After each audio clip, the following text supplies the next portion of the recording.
continuación me gustaría invitar a Jorge Gorriti Gutiérrez. Él es licenciado en Economía por la PUC, con estudios concluidos en maestría en Filosofía por la UARM. Es además terapeuta en formación en el Centro de Psicoterapia Psicoanalítica de Lima.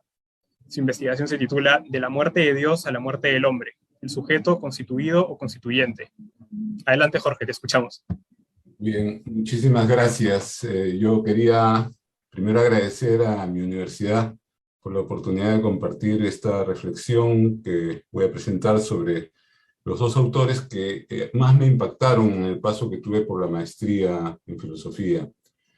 De la muerte de Dios a la muerte del hombre, este es el título que reproduce las famosas frases de Friedrich Nietzsche y Michel Foucault, quienes de manera alegórica postulaban el agotamiento de dos conceptos centrales que tuvieron larga y fructífera vida en la historia de la humanidad.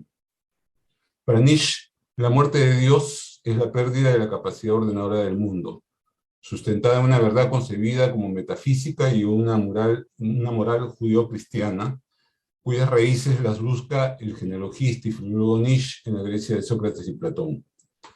Según Foucault, con la muerte de Dios devendría también la muerte de su asesino, el hombre, como sujeto de verdad, pues en el siguiente siglo de posmodernidad no aparecerá el esperado superhombre de Nietzsche, sino la cada vez más devaluada figura del hombre como categoría ontológica, cediendo su lugar central a la primacía del lenguaje. Así, el hombre sale de la posición central, en tanto objeto de conocimiento del saber racional, un desplazamiento del hombre a su sola condición de sujeto pensante y productor de discursos, ya no como privilegiado objeto de dicho pensamiento. ¿Por qué escojo a Nietzsche y Foucault? Yo pienso que en la base de esta elección hay un proceso identificatorio. Yo soy economista, mi vida familiar y laboral discurrió por causas convencionales, pero siempre me acompañó una gran inquietud por entender mi vínculo con el mundo.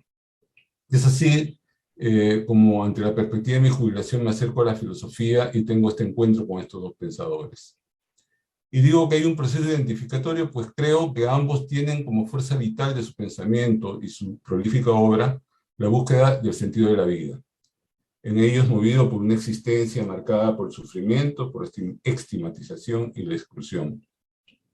Para mí es significativo que la revista que acoge mi reflexión sobre Nietzsche y Foucault se denomine Metanoia, pues este término griego hace referencia a un cambio de dirección o de sentido, a una transformación que resulta de una falta de satisfacción con nosotros mismos, a un cambiar de mentalidad para comenzar a mirar el mundo desde otra perspectiva. Kant diría a un despertar de un sueño dogmático. Foucault, en una entrevista en 1982, afirma que conoció a Nietzsche a partir de la lectura de Meditaciones inoportunas. Él dice: lo leí apasionadamente y rompí con mi vida. Nietzsche sufrió desde niño diferentes trastornos físicos y anímicos. Él, a sus 29 años, los males recrudecieron de manera notoria. Al parecer, es ese sufrimiento el que lo estimula a interrogarse sobre la relación consigo mismo. ¿Cómo dar forma a su propia vida existencialmente atormentada? ¿Qué es enloquecer? ¿Qué es ser enfermo psíquicamente? ¿Qué es la enfermedad como modo de existencia? Nietzsche convierte su enfermar en una posibilidad de llevar a cabo su vida, un proyecto de ser en el mundo, una conexión con el sí mismo, con lo propio, ineludible e intransferible, que no es el alma, el espíritu ni la psique, como los concebimos en Occidente, sino su cuerpo vivido como núcleo de su existir, mucho más que su solo cuerpo somático, en una búsqueda de su self. En la época que descubre a Nietzsche, Foucault cita un hecho que marca un hito en su vida intelectual y que proviene del arte. Esto es la puesta en el año 1953 de la obra de teatro de Beckett, Esperando a Godot. Famosa expresión del teatro del absurdo en la que se muestra un mundo en el que el self es inaccesible, los valores morales son inasibles, donde se evidencia el sinsentido de la comunicación y en el que lo único elocuente es la presencia de un ser superior, salvador que nunca llega, de un Dios que brilla por su ausencia. A Foucault lo ilumina la genialidad de este artista que puede crear una salida al destino sin propósito, dando forma a lo informe. La enfermedad mental estigmatiza a Nietzsche en vida y lo anula en su conexión con el mundo a los 44 años, 11 años antes de su muerte biológica. Estima que para la sociedad francesa de mediados del siglo pasado también rondó Foucault en razón de sus prácticas sexuales sadomasoquistas y homosexuales, concebidas como perversas y determinadas como enfermedad mental por los manuales de psiquiatría de la época.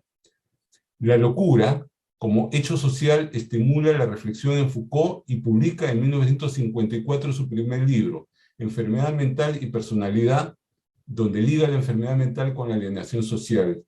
Y su segunda obra, 7 años después, es Historia de la locura en la época clásica. Foucault se inspira en Nietzsche, lo ve como un hombre cuyo vuelo sobre el espanto y el rechazo no se dirige hacia la inexistencia, sino hacia la metamorfosis trágica, alguien que no se conforma, que aprende a aceptar el sufrimiento y lo transforma en afirmación vital, en cuestionamiento, en indagación, en rigurosa búsqueda intelectual. Foucault incorporó a su quehacer el reto genealógico y la aproximación filológica de Nietzsche, en su búsqueda de los códigos que fundan la cultura occidental y cómo estos se imbrican con el sujeto en el devenir de la historia. Dice Foucault, el genealogista necesita de la historia para conjurar la quimera del origen. Es preciso saber reconocer los sucesos de la historia, las sacudidas, las sorpresas, las victorias afortunadas, las derrotas mal digeridas, que dan cuenta de los comienzos, de los atavismos y de la herencia. La verdad y su reino originario han tenido su historia en la historia. Y es así como Foucault inicia su búsqueda de las prácticas de verdad en la polis griega. Encuentra como acción la parresía, que es un decir la verdad del ciudadano en el foro público, no obstante el riesgo que pudiera involucrar. Esta práctica se encontraba alentada por el bios políticos que motiva la pertenencia a la polis griega y por el reconocimiento de esa parresía como areteo del ciudadano. Pero en esa misma época, la práctica dialéctica socrática y la construcción teórica de Platón posicionaron el concepto de verdad en el mundo del conocimiento, de las ideas, del saber necesario y universal, de la verdad filosófica. Una verdad que no encuentra correlato en el mundo contingente, de la experiencia, del saber provisional, de aquel que descansa en la volátil opinión. Se instaura así el artificio del conocimiento, del saber, cuyo atributo es la verdad al cual se accede mediante el intelecto y la contemplación. Foucault hace un seguimiento sobre la producción del saber a lo largo de la historia. Para Foucault, el saber no es uno solo, se va configurando de diversas maneras a lo largo de la historia, siendo las condiciones materiales y representacionales de cada época las que insumirán la producción del discurso que elucida dicho saber. Así, el saber no es previo a la experiencia humana. Este se constituye mediante prácticas discursivas, organizadas y estructuradas que articulan el pensamiento ligado a la experiencia. Foucault desplaza su atención desde la voluntad del poder de Nietzsche hacia la voluntad de saber, reconociendo que el poder está íntimamente imbricado con la producción del saber. El discurso legitima el poder e institucionaliza el saber. Así, entre saber y poder opera una política general de verdad que distingue la verdad o falsedad de cualquier moción, otorgándole o quitándole valor y legitimidad. Foucault hace una revisión de las prácticas de la sociedad moderna y contemporánea en torno a la locura y en particular de la sexualidad. Cómo se estructuran el saber y el ejercicio del poder. Así, observa cómo, por ejemplo, el discurso sobre la sexualidad gira desde el ocultamiento hacia la sobreexposición, mientras que el deseo y el dionisíaco sentimiento de placer son disciplinados o reconducidos mediante las prácticas gubernativas.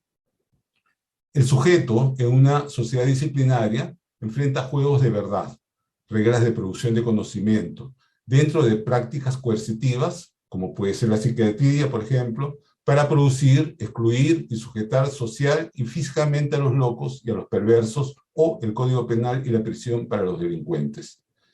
Pero el sujeto también se puede ver influido por el prestigio de las disciplinas científicas que otorgan legitimidad a las instituciones que instrumentalizan el ejercicio del poder, desplazándose así el dispositivo que produce y condiciona coercitivamente la actuación del sujeto hacia el individuo que en ejercicio de su libertad se identifica con los juegos de verdad propios de ese dispositivo y que lo lleva a actuar como el común de la gente también lo hace. Vemos pues que sea bajo formas coercitivas y o en ejercicio de su libertad, el sujeto es constituido por los juegos de verdad del dispositivo y en tanto ello es sujeto pasivo de las prácticas del poder del mismo. No obstante, así como es posible incorporar los juegos de verdad como propios, sujetándose por lo tanto a las prácticas de poder, en el legítimo ejercicio del cuidado de sí, la aludida libertad hace también posible poner en juego el juicio propio para reflexionar sobre cómo podrían afectar los juegos de verdad al modo deseado de desenvolver la vida propia. Ello supone una disposición crítica frente a los mandatos del mundo externo. Es el ejercicio de la libertad y el juicio lo que permite al sujeto que se constituya a sí mismo, es decir, que adquiera la condición de sujeto constituyente. Muchas gracias.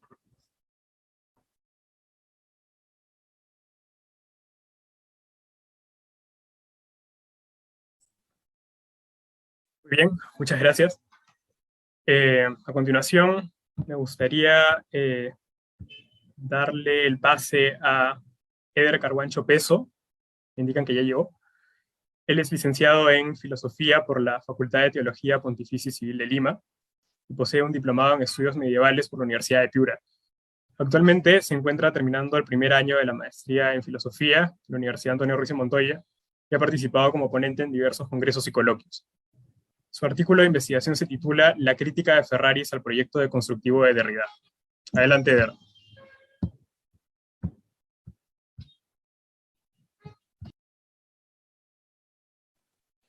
Buenas tardes, ¿cómo está? Primero quisiera presentar mis disculpas por un evento ajeno a mi voluntad.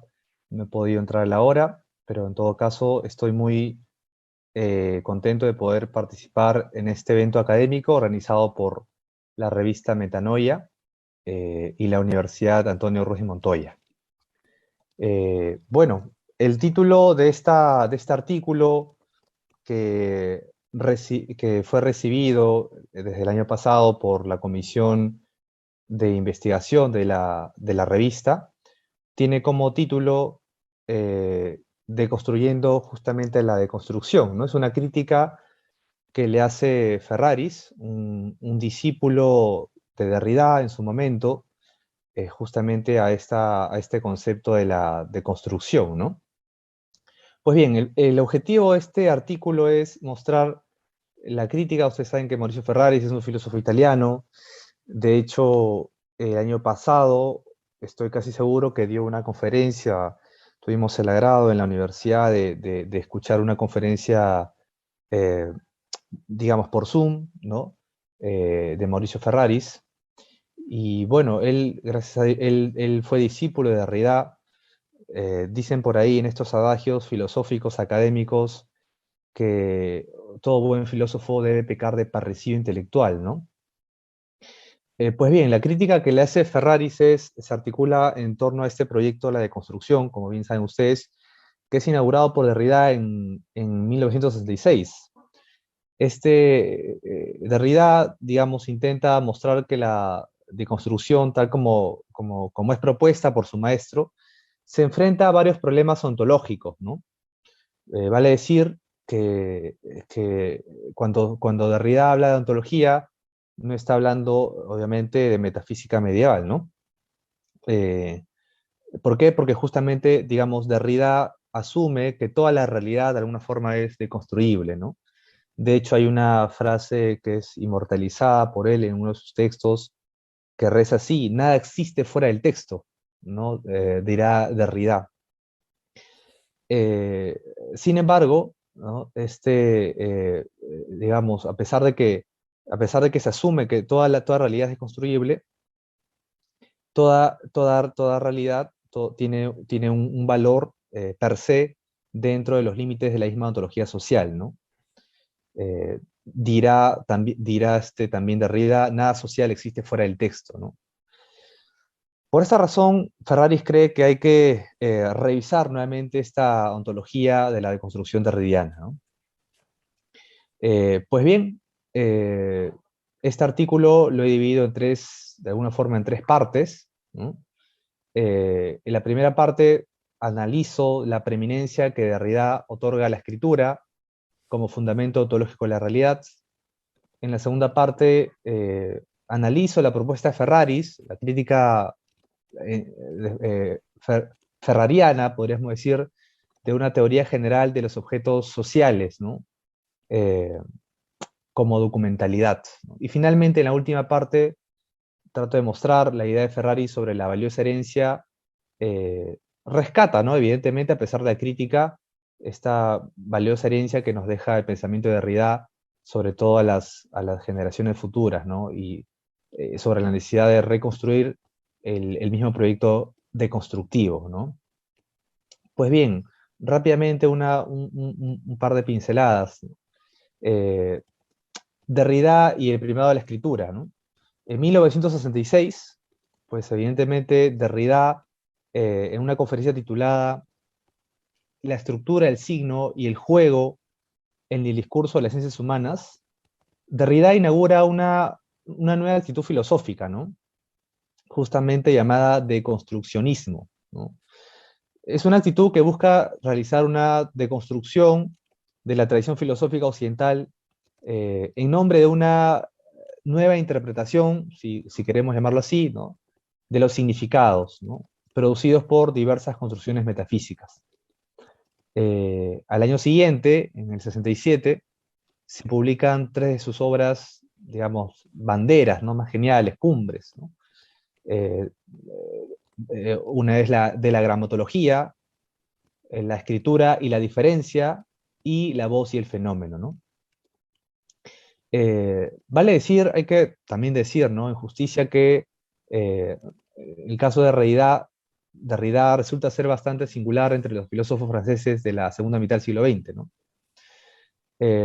Bueno, para Derrida hay como que algunas condiciones para la desconstrucción, ¿no? Vale decir que una deconstrucción no es lo mismo que una reconstrucción. El lenguaje filosófico es en sí mismo doble, ¿no? Fuera de la metafísica se encuentra la fuerza de resistir al logos, ¿no? Justamente la empresa que inicia Derrida es de alguna forma presentada como una, podríamos decir, radicalización de la fenomenología, ¿no? Siguiendo el ideal husserliano, ¿no? Entonces se elabora una crítica al presente vivo de Husserl, explicando que en la relación que, digamos, presente, pasado y futuro, esta correlación de criterios espaciotemporales, ¿no? Esta diferenciación hace posible la identidad de cada momento, ¿no? Es decir, el pasado, nuestro pasado, fue en su momento el presente de una persona, ¿no? Así como el futuro nuestro será en otro momento el presente actual de otra persona, de un tercero, ¿no? De este modo, Derrida comienza a hablar de la diferencia originaria entre, esto es importante, ¿no? Entre ser, sentido, ¿no? Entre ser y sentido, ¿no? Con el fin de expresar justamente la inexpresabilidad, ¿no? Abro comillas, es una palabra, un concepto de Derrida, que acuña Derrida, ¿no? Derrida introduce un neologismo, ¿no? Que pasará a la diferencia, que pasará a la posteridad como, bueno, en español diríamos la diferencia, pero en francés suena más bonito, ¿no? La différence, ¿no? De este modo, Derrida llega a la conclusión de que la diferencia es la abolición de la diferencia, justamente entre diferencia y no diferencia, ¿no? Así la identidad remite a la diferencia, pero la diferencia también remitiría a la identidad de un tercero, ¿no? En la segunda parte se presenta la documentalidad como una ontología general de los objetos sociales, ¿no? Aquí ya se acuña más la crítica de Ferrari, del filósofo profesor de Turín, ¿no? Ferrari buscará una forma de poder mostrar las debilidades de la posmodernidad en general, ¿no? Y por otro lado, intentará conservar las acertadas críticas a las estructuras artificiales del mundo, ¿no? En ese sentido, el filósofo italiano planteará elaborar una ontología de 3 niveles o de 3 esferas en las que la relación ontología, ¿no es cierto?, esa concepción de la realidad que es distinta a la metafísica medieval, repito, y la epistemología, la forma de cómo conocemos, ¿no?, cómo conocemos en la ciencia, ¿no?, las estructuras de la ciencia, asumen diversas manifestaciones, ¿no? De tal forma que Derrida, entre ontología y epistemología, recoge de alguna forma 3 tipos de objetos, ¿no?, en la realidad, ¿no?, ontológica, epistemológica, podríamos decir, ¿no? Los objetos naturales, los objetos ideales y los objetos sociales, ¿no? Vale decir que hay que considerar, digamos, justamente qué consisten estos objetos sociales, ¿no?, que son, digamos, motivo de investigación para Derrida a partir de los años 80, ¿no? Ferrari se pregunta esto, lo siguiente, que es como la pregunta esqueleto, ¿no?, de esta crítica. Articula el esqueleto de su crítica. ¿De qué están hablando justamente de estos tres tipos de objetos, ¿no?, naturales, ideales y sociales, ¿no? Se pregunta, tomando un ejemplo concreto, ¿no?, ¿de qué están hechos los objetos? Por ejemplo, dice, ¿no?, como las vacaciones, ¿no?, o el Parlamento, ¿no?, el Congreso, o los impuestos o los matrimonios, ¿no? ¿En dónde se podrán clasificar estas 4 nociones de realidad que he mencionado, ¿no?, que son distintas, obviamente, por su naturaleza, ¿no?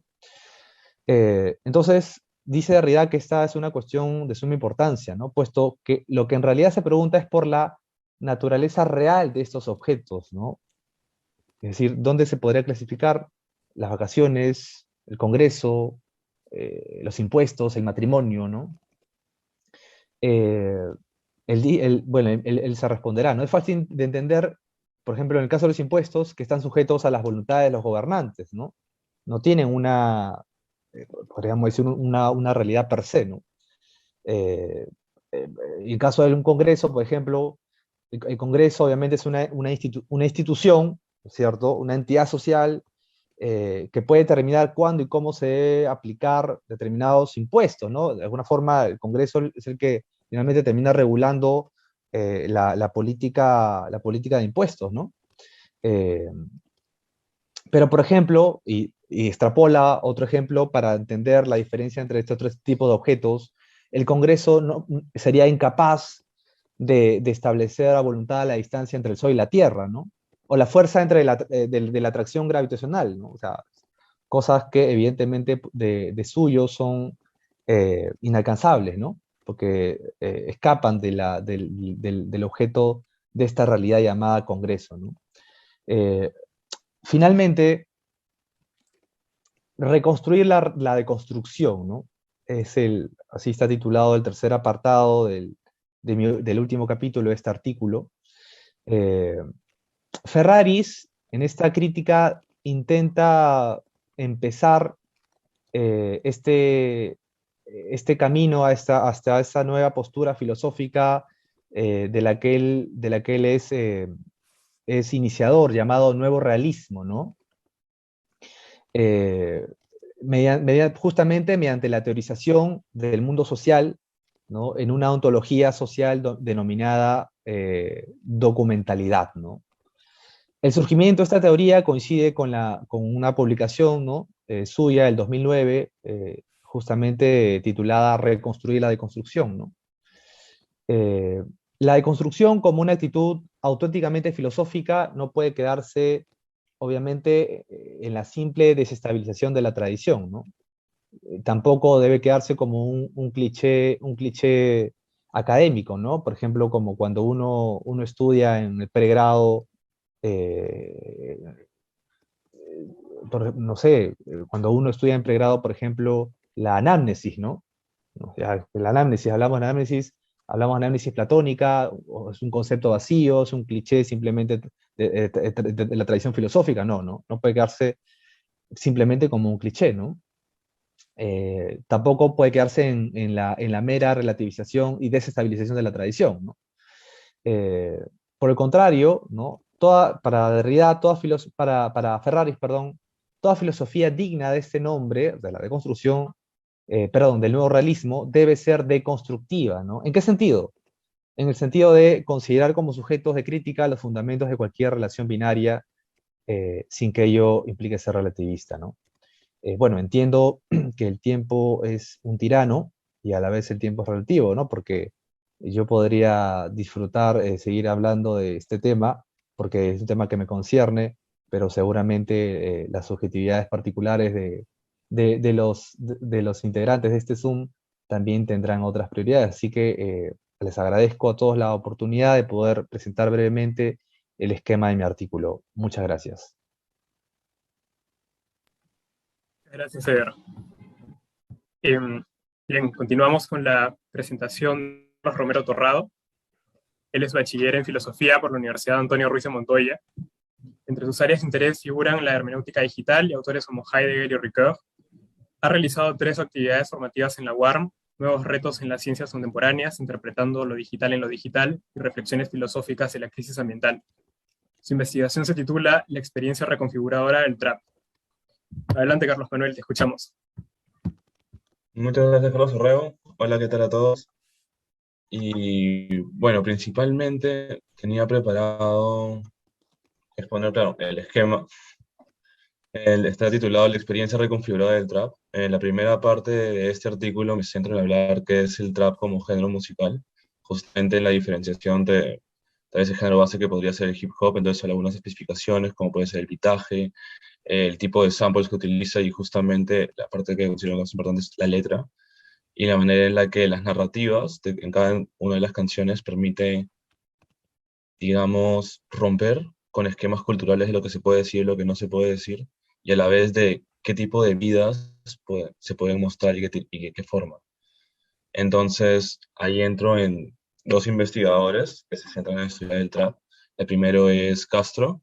Él justamente plantea que el trap es un metamusical, como podría ser en un sentido el punk o el rock, en cuanto tienen varios elementos culturales y a la vez son géneros que quizás nacen frente a cierto tipo de condición política o económica o bajo ciertos eventos históricos que llevan a, digamos, un descontento o llevan a una situación en la cual un grupo está siendo reprimido, entonces se presentan como en estéticas subversivas.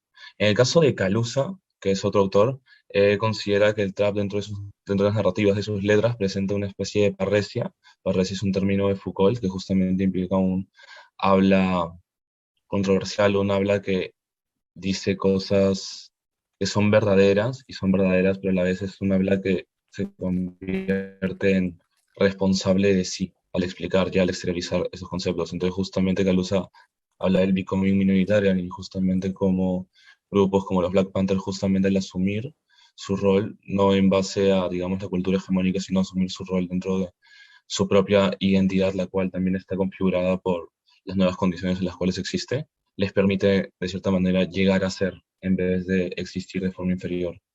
Justamente, existir de forma inferior implica un estado de entrapment o de estar atrapado, ¿no? Entonces, por aquí empiezo a conceptualizarlo mucho con el trap, porque justamente el trap o la trampa es el estar atrapado dentro de una casa, dentro de un mundo, pero no es como que una casa con una familia, sino es la casa donde suceden crímenes, una casa donde cocinando justamente pues las personas están armadas y están justamente dentro de lo que se consideran formas de trabajo ilegales. Entonces, este estado de entrapment es de cierta manera un estado en el cual estas personas no pueden llegar a ser miembros de la sociedad.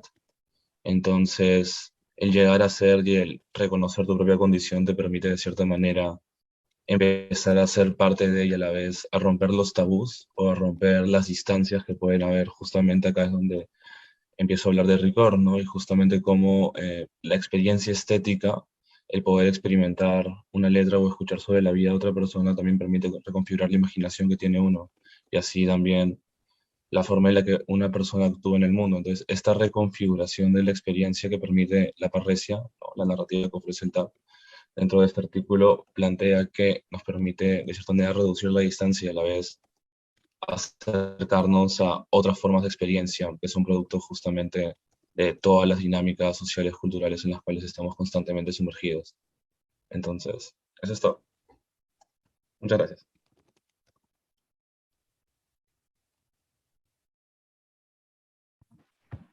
Correcto. A continuación tenemos las palabras y comentarios de nuestro director, Jan Cristian Ewavil.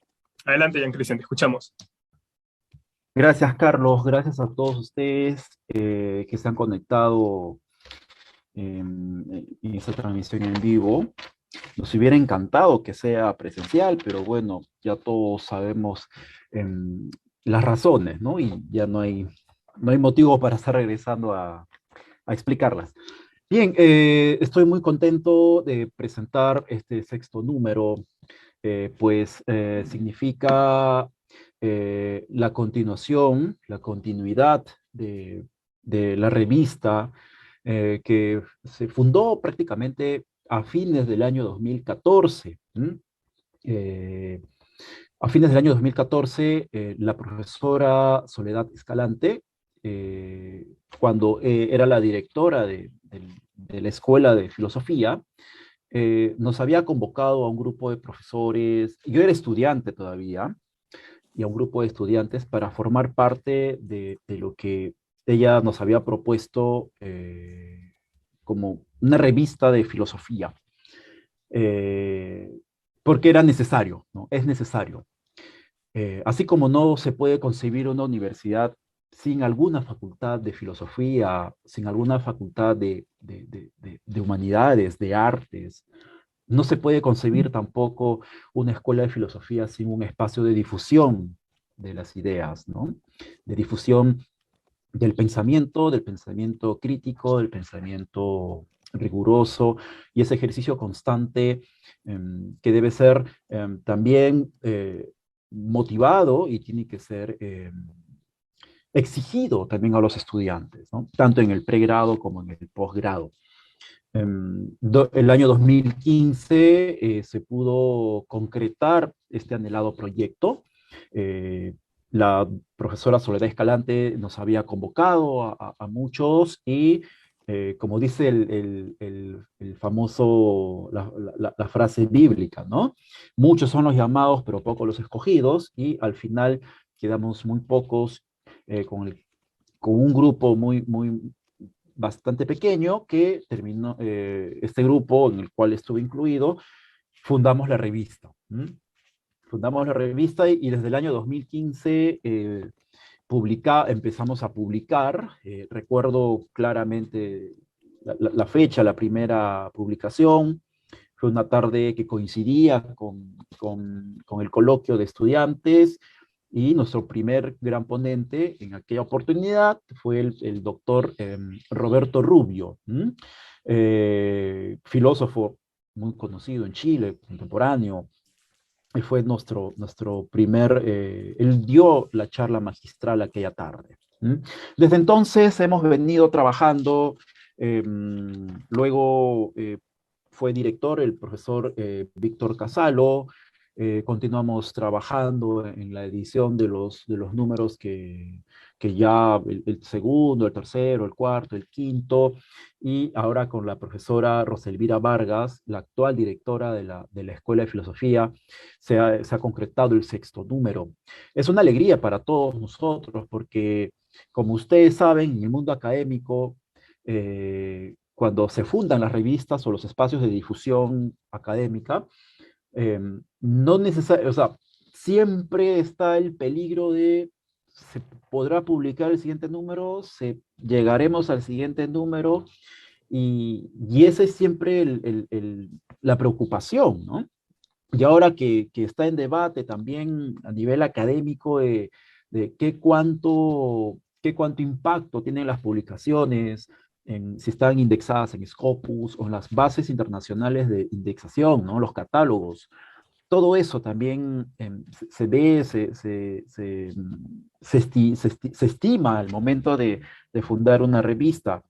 Ya vamos por su sexto número, estamos muy contentos.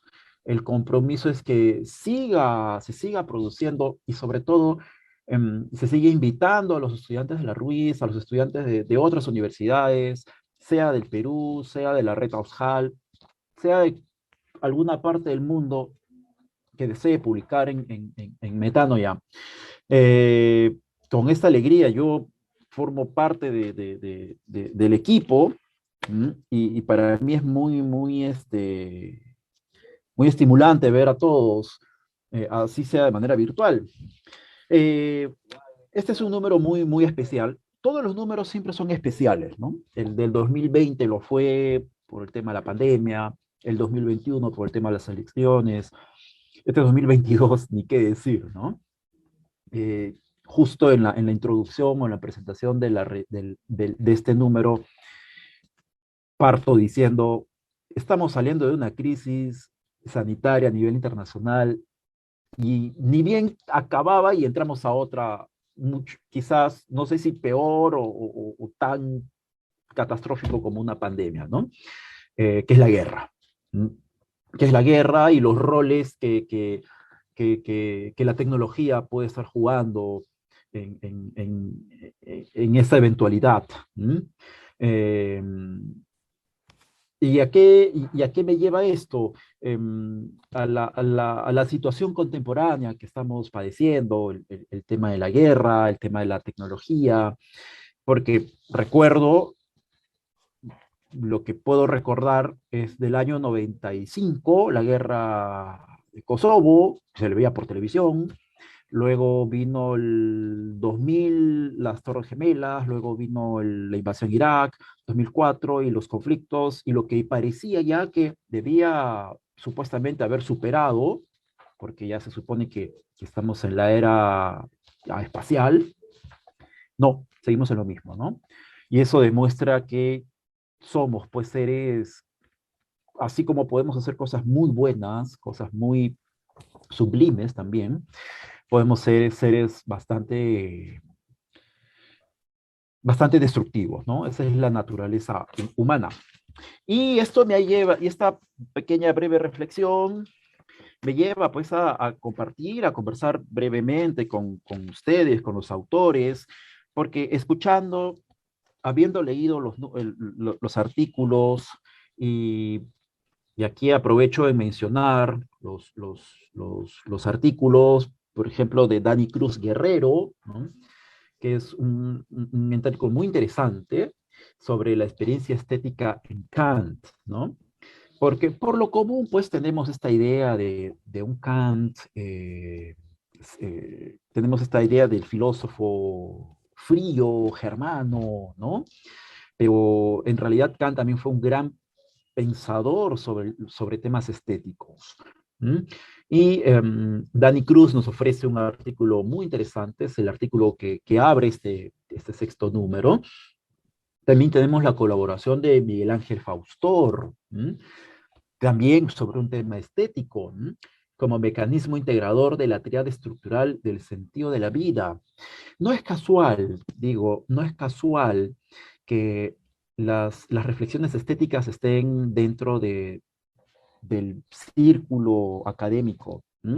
Quizás los avances tecnológicos, quizás la tecnología, la virtualidad, nos obliga a estar constantemente repensando nuestra facultad estética, ¿no? Y obviamente, si yo digo facultad estética, me estoy refiriendo a la facultad sensible, ¿no? La estesis, ¿no? La sensibilidad. Luego, el artículo de Jorge Gorriti, que también aborda un tema que es contemporáneo al nuestro. En unos segundos voy a comentar, aprovechando, solamente estoy presentando, el artículo de Gabriel Fuentes, Colectividad o Extinción.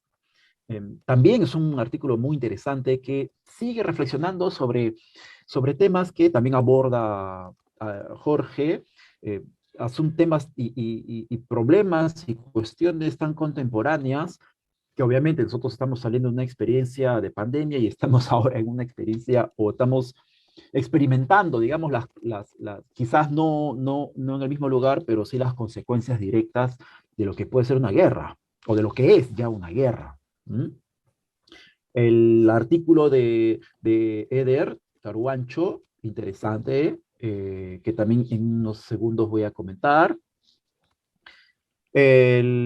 El trabajo de fenomenología en Heidegger de Carlos Ramírez, un trabajo también bastante interesante que viene trabajando sobre temas de lógica y fenomenología. Y vuelvo a reiterar esta idea, no es casual que sigamos en un mundo donde ahorita no tenemos nada claro, no es casual que que los filósofos o los que nos dedicamos al ejercicio filosófico estemos trabajando estos temas, ¿no? De lógica, de fenomenología, de filosofía del lenguaje, de ética, ¿no? De ética. Hace poco también se celebró, creo que en México, un congreso sobre filosofía de la guerra, ¿no? Qué interesante. ¿Mm? También el trabajo de Carlos Romero, la experiencia reconfiguradora del trap, ¿m? Como él mencionaba hace unos momentos, ¿no? Esta visión que se tiene de aquellos que hacen este tipo de expresiones artísticas, que también deben estar incluidas, ¿no? En una sociedad. En unos segundos también voy a comentar. Y finalmente, el trabajo de Bruno Villarreal, cuestiones de física, metafísica y arte en el teatro. Y nuevamente, eh, estos temas, ¿no? Estos temas estéticos, estos temas metafísicos, estos temas de búsqueda de sentido, ¿m? Porque parece ser que ya es una necesidad imperiosa en nuestra sociedad contemporánea donde parece ser que no hay motivos o razones eh, al cual, no digo aferrarnos, pero sí nos puedan dar sentido. ¿M? Y creo que ese es el valor de los artículos que en este número de Metanoia, en el número sexto, se está presentando.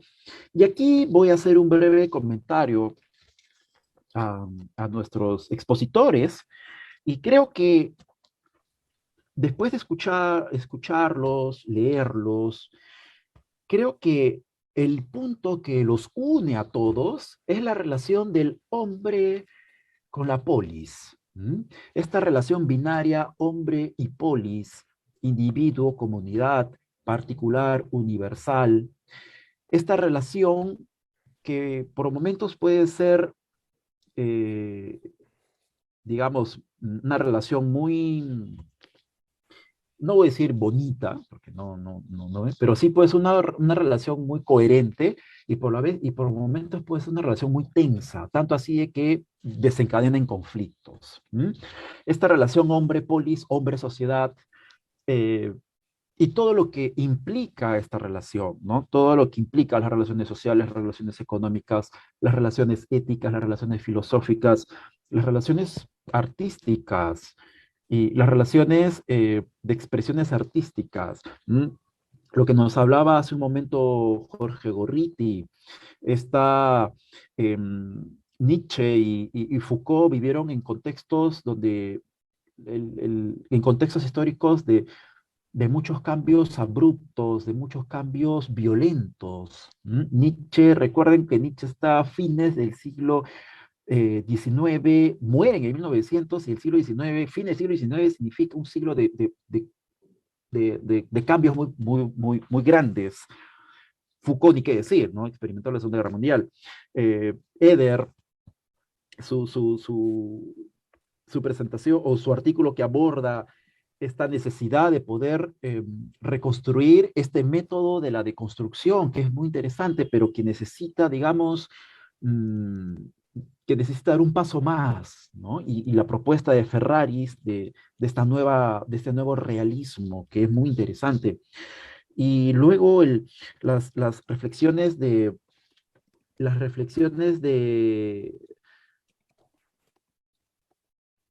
Carlos Manuel Romero, las reflexiones de Carlos Manuel en torno a también al rol de estas expresiones artísticas que también tienen que ser incluidas, ¿m? Y que también pueden ser pensadas y pueden ser recogidas por el, por el filósofo, por todos nosotros. ¿M? De acuerdo a ello, quiero agradecer y felicitar a los autores, a los que he mencionado y los que están hoy día compartiendo esta mesa virtual.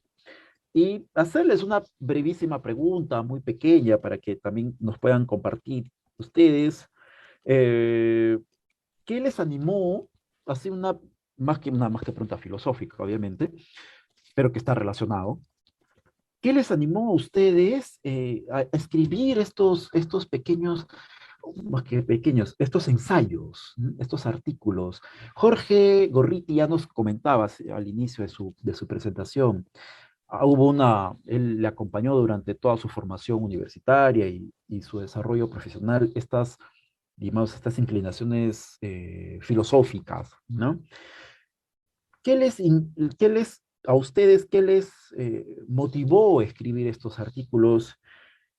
¿Y qué creen ustedes? ¿Qué dirían ustedes a partir de lo que han escrito? ¿Qué mensaje le podrían dar ustedes al mundo de ahora, a nuestro contexto contemporáneo? Me gustaría dejar esta pequeña doble pregunta, estas dos preguntas, como para conversar un poco brevemente, porque creo que también hay personas que están dentro de la transmisión, que también quisieran hacer preguntas a los autores. Y bueno, abramos el diálogo, ¿no? Recuerden qué motivaciones personales, también qué podrían ustedes, a partir de lo que han estudiado, a partir de los autores que han escrito, que han reflexionado, qué mensaje, sus voces, ¿no? La voz de Jorge, la voz de Eder, la voz de Carlos. Gracias. Bueno, empezaré. Como mencionas, Cristian, en la exposición ya mencionaba un poco cuál era el interés que yo he tenido, ¿no? Yo no soy filósofo, soy economista, pero siempre tuve un interés por saber cómo me posiciono frente a una sociedad que va planteándonos una serie de retos, preguntas, imposiciones, situaciones en donde uno en la vida no se siente cómodo y que tiene que ver con el sentimiento de la existencia, ¿no? Y yo, cuando entré a la maestría en filosofía, fui, digamos, con los distintos autores viendo, y con quien más conectó fue con Nietzsche.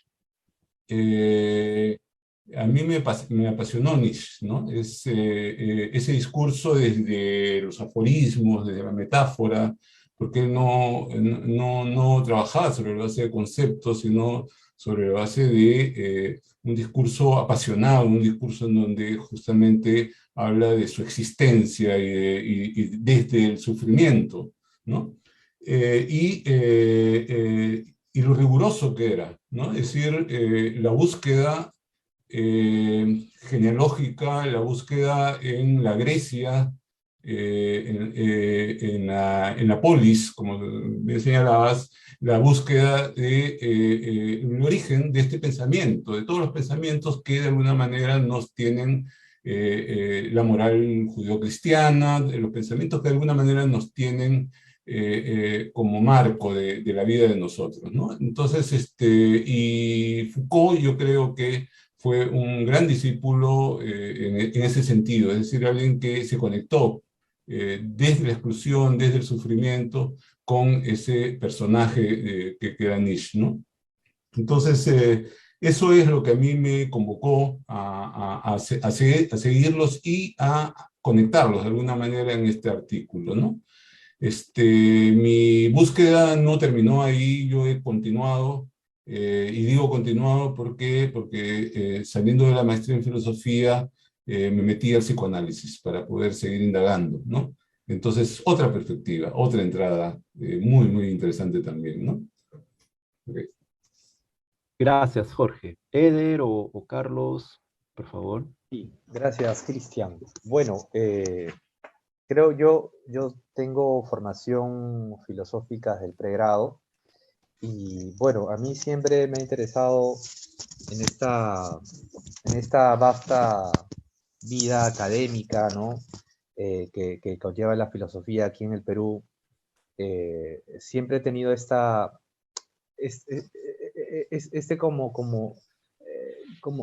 estigmatización, ¿no?, ante la filosofía, que la filosofía solamente se queda en las aulas, ¿no?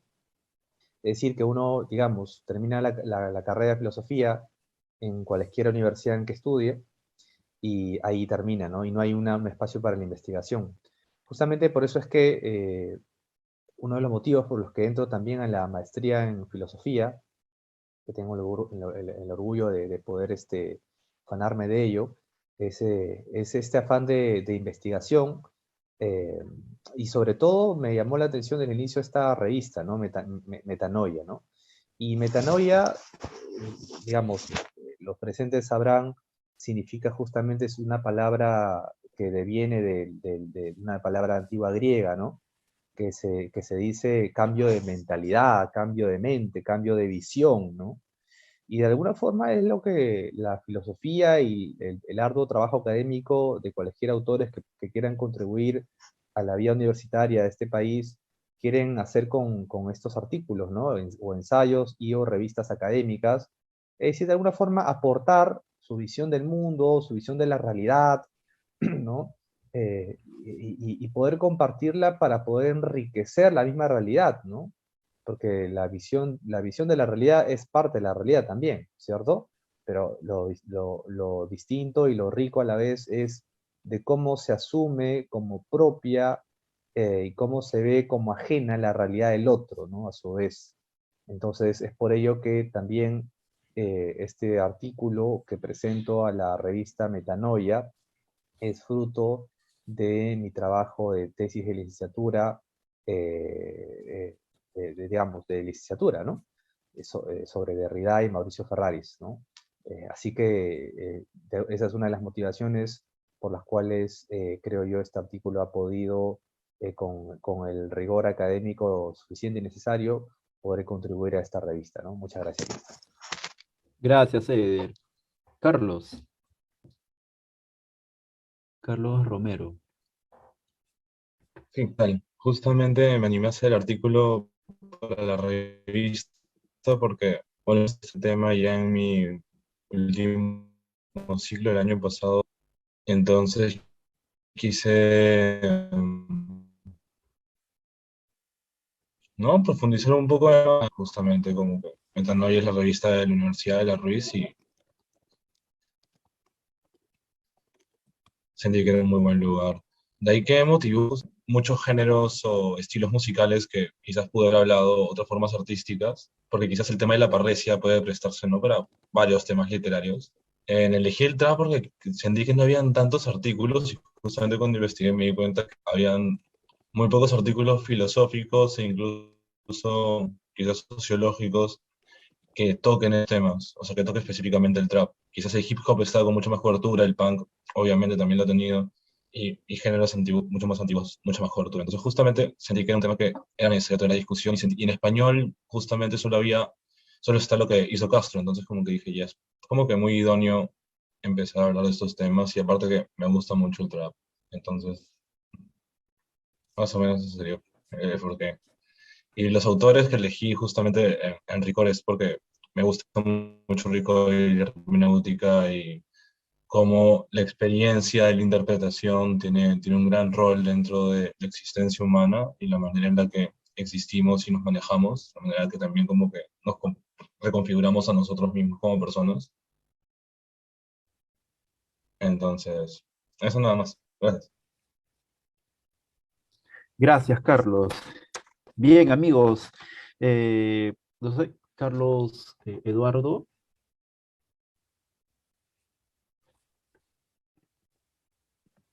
Sí, te escucho. Perfecto. Podríamos dar pase al público si tienen algunas preguntas, algunas consultas. Claro, totalmente. Gracias. Pero aparentemente el público está un poco silencioso hoy día. Eh, Podríamos proceder en todo caso a un intercambio entre los expositores y tú, en lo que intentan animarse los espectadores en este momento, porque no hay ninguna pregunta lista en este momento. Claro, cómo no. Bien, yo tengo una pregunta para Eder. ¿Mm? Eder, me llamó la atención Ferraris. Creo que es la cuarta o quinta vez que escucho a Ferraris. Nunca lo he leído, pero ahora que he estado investigándolo, tiene una vasta producción filosófica, Ferraris. Una vasta producción filosófica. Una pregunta así, muy chiquitita. ¿Ha escrito en español Ferraris? O sea, ¿ha hecho filosofía en español o siempre ha hecho en italiano? Porque muchos pensadores italianos han podido escribir en español. O sea, Ferraris ha logrado escribir fuentes en español.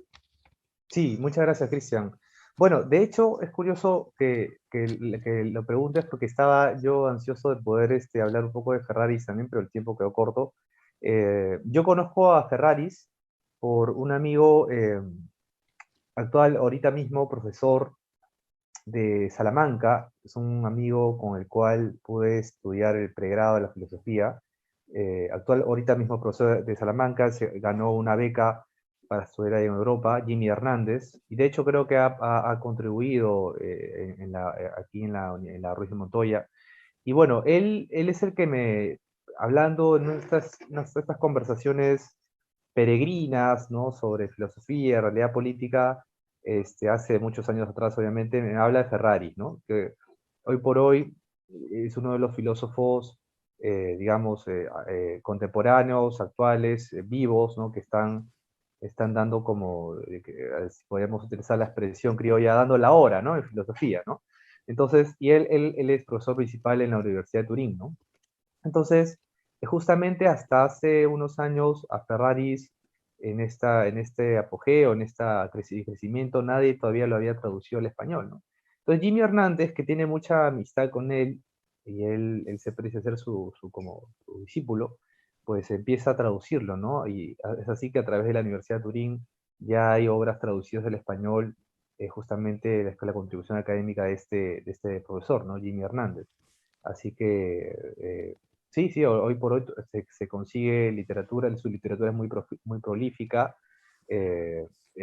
trata de alguna forma de formalizar o darle estabilidad a esta escuela filosófica a la que él denomina nuevo realismo, ¿no? Eh, entonces sí, podemos, para los que le interese Ferraris y conocer su obra, pues encontramos hoy por hoy en internet también bastante obra traducida al español. Gracias. Una pregunta a Jorge Gorriti. Jorge, ¿qué obra consideras tú de Foucault ha influido mucho en tu pensamiento o en tu manera de acercarte a la filosofía? Eh, yo no te podría decir una obra, yo te diría todas las que he podido leer de él, ¿no? Es un autor difícil para leer. Su prosa no es amable, ¿no? Eh, pero yo lo he escuchado en entrevistas, y en entrevistas es mucho más claro, es más, parece que el hecho de que haya un buen entrevistador hace que sus términos, la manera de expresar su pensamiento sea más amable, ¿no? Pero a mí es todo el recorrido, en realidad. Me parece apasionante cómo se conecta con Nietzsche a partir de este tema de la locura. La locura está muy presente en sus dos primeras obras, ¿no?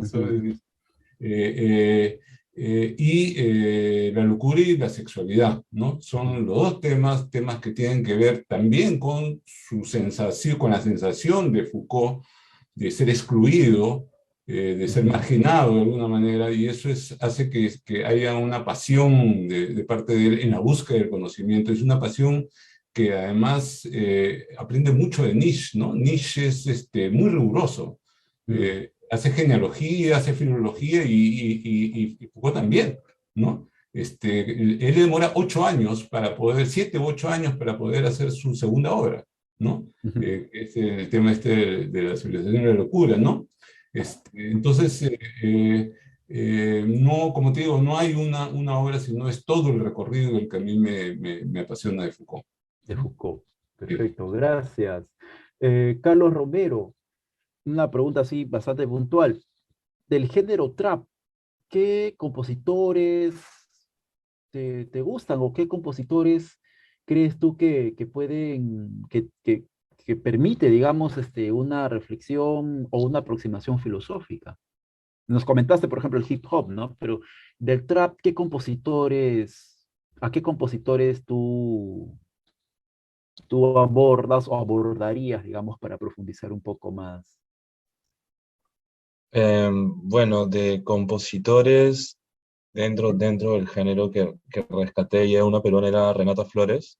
Ujú. Justamente también lo traigo acá porque siento que es lo más fácil de explicar. Claro, ella habla de cómo la cruzan por el colegio, grandes caminos, como que varios kilómetros, y justamente, ¿se escucha? ¿Si la conexión está bien? ¿Se escucha? Sí, sí, sí. Por momentos se Ah, corta un ya, poco, pero ya, así tal vez mejor, ya. Entonces, justamente la problemática de esa narrativa y lo que intenta expresar es que en el caso de Renata Flores, ella habla de cómo la niña tiene que cruzar este espacio en el que puede ser violentada, secuestrada, en el cual no está cuidada por una persona que la pueda proteger.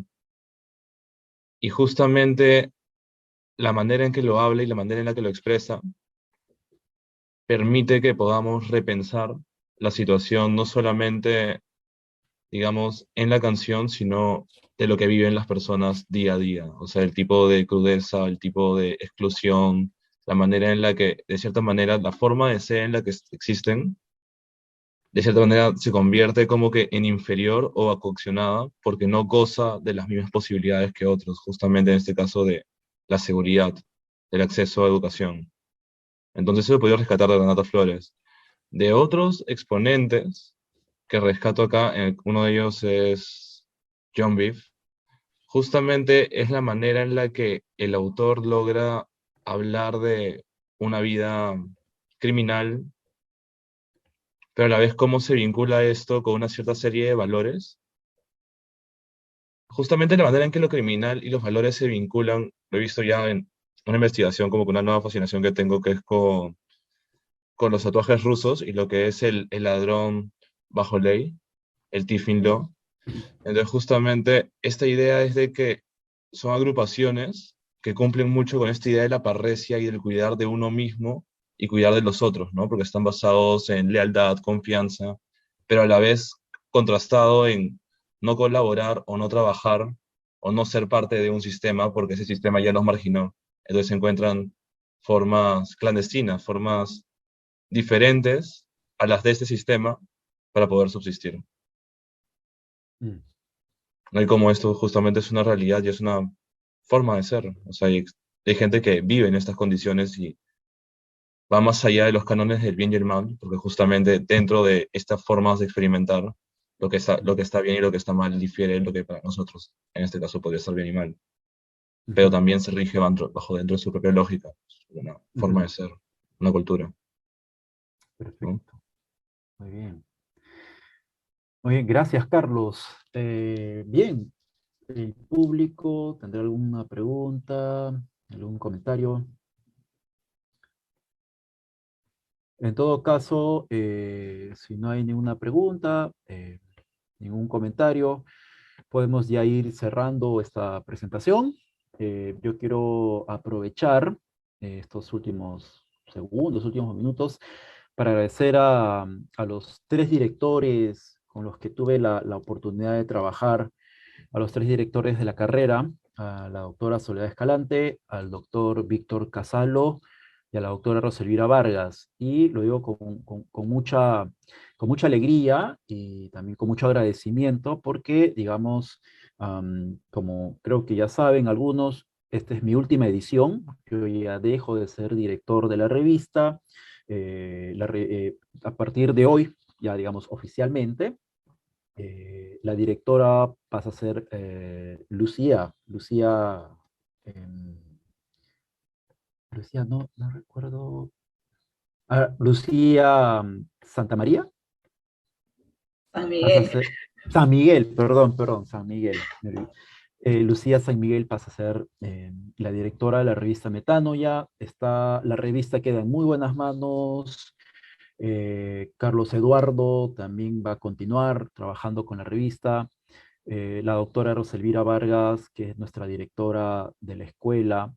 El equipo va a seguir manteniéndose, la revista va a seguir creciendo más, va a seguir difundiéndose más. Yo me despido muy agradecido de los tres directores y siempre deseándoles lo mejor para la revista. Y también en algún momento, creo que para el segundo o tercer número colaboré con un artículo y a partir de ahora, digamos, voy a tener un poco más de espacio para colaborar con artículos o con alguna reseña. Muy agradecido a todos los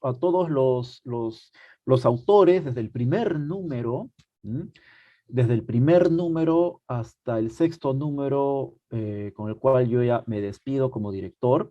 A cada uno sería una lista larga de agradecimientos, pero sé que en algún momento cuando vean ese video o si me están escuchando ahorita, saben a quiénes me estoy refiriendo. Son muchos los autores, desde el primer número hasta este sexto. Agradecerles siempre por confiar en la revista. Y nada, a seguir trabajando, a seguir laborando y a seguir contribuyendo de la filosofía, porque el mundo necesita más de filósofos ahora, ¿no? Porque necesitamos más razones para seguir, no creyendo, sino haciendo un mundo mejor. Muchas gracias a todos ustedes, así que me despido, y, no sé, como Carlos Eduardo, como... Sí, solamente para precisar que los 3 artículos hoy presentados, juntos con otros más, los van a poder encontrar en esta sexta edición de Metano ya, que ya se encuentra disponible para ser leída a través del enlace que encontrarán en el chat, justamente.